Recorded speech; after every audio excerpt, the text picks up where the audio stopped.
nous avons tous vu lors du premier mandat du gouvernement de son Excellence, Monsieur le Président de la République, Patrice Talon. Il y a plusieurs projets qui ont été mis en œuvre à travers le PAG1.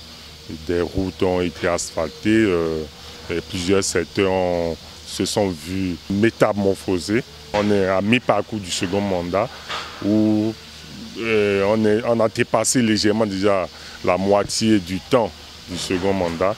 Donc le Bénin est en train d'avancer avec le PAG2. Il y a plusieurs autres routes qui sont en train d'être construites avec des éclairages au niveau de ces routes. Et ça, c'est le secteur routier. Si nous prenons le secteur énergétique également, il y a plusieurs localités qui sont en train d'être électrifiées, que ce soit les localités au niveau des zones urbaines comme au niveau des zones rurales. Plusieurs d'autres projets d'électrification qui sont en cours et qui sont prévus par le ministère de l'Énergie et qui vont être mis en œuvre bientôt pour pouvoir permettre à nos populations d'avoir de l'énergie comme cela se doit.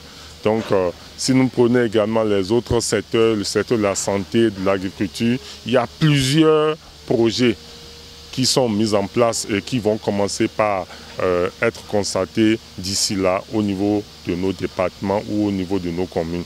Donc, c'est pour dire que le PAG2 regorge encore beaucoup de projets que je voudrais dire à la population béninoise d'être patiente pour pouvoir commencer par bénéficier, pour commencer par toucher du doigt ces projets. Ce que le gouvernement de son Excellence Patrice Talon est en train de faire aujourd'hui, je pense que c'est la première que nous voyons ici au Bénin, surtout en matière d'infrastructures routières, énergétiques et tout.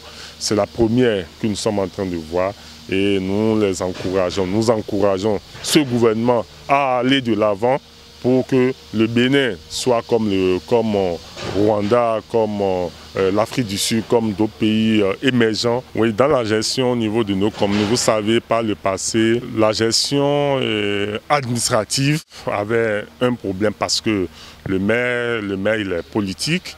Le maire n'a pas forcément des notions de gestion administrative avant d'être élu maire. Donc c'est une réforme quand même salutaire qu'il faut reconnaître et que ce soit le maire qui est un acteur politique et le secrétaire exécutif qui est un cadre de l'administration doivent se donner main dans les mains afin que ces réformes puissent porter leurs fruits.